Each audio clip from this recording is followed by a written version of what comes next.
গ্রামগঞ্জের সাধারণ মানুষ দৈনন্দিন কাজের অবসরে নিজেদের আনন্দের জন্য এবং অন্যকে আনন্দ দেওয়ার জন্য যে সহজ সরল শিল্পকর্ম তৈরি করে তাকে বলে লোকশিল্প।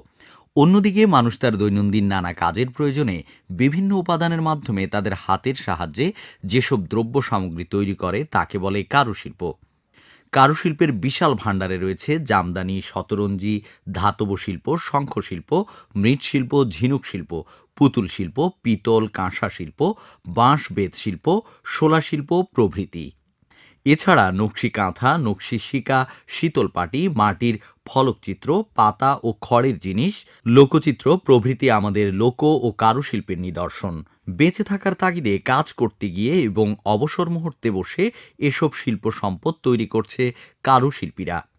বাংলাদেশের লোকজীবনে শৈল্পিক বৈশিষ্ট্যগুলোই বিধৃত হয়েছে আমাদের লোক ও কারুশিল্পে।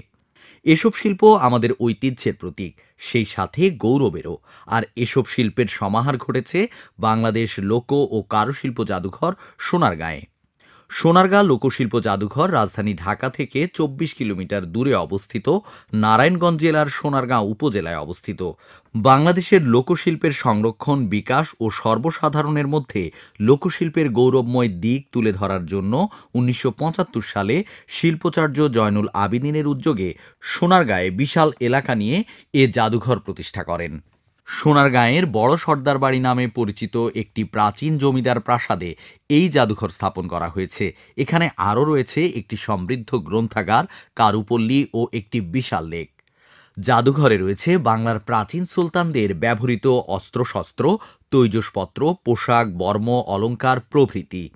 বাংলার প্রাচীন ও মধ্যযুগের লোকশিল্পের অনেক নিদর্শন রয়েছে এখানে। রয়েছে বাংলার প্রাচীন মুদ্রা।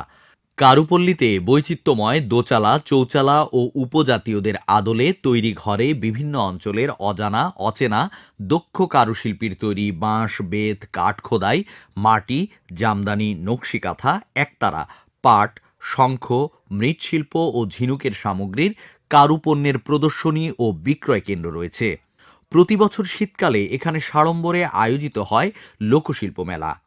এছাড়া নববর্ষ উপলক্ষেও মেলার আয়োজন করা হয়ে থাকে। মেলায় লোকসঙ্গীত, যাত্রাপালা, কবিগান ইত্যাদি লোকসংস্কৃতির ঐতিহ্যবাহী অনুষ্ঠানমালা পরিবেশন করা হয়। মেলায় দেশের প্রত্যন্ত অঞ্চল থেকে আসেন লোকজ শিল্পী ও কারুশিল্পীরা। মাটি, শোলা, বাঁশ, বেত, কাপড় সহ বিভিন্ন হস্তশিল্পজাত সামগ্রী বিক্রি হয় এ মেলায়। বাঙালির হাজার বছরের ইতিহাসে লোক ও কারুশিল্পের অবস্থান মর্যাদার আসনে অধিষ্ঠিত, বাঙালির আত্মপরিচয়ের প্রতীক।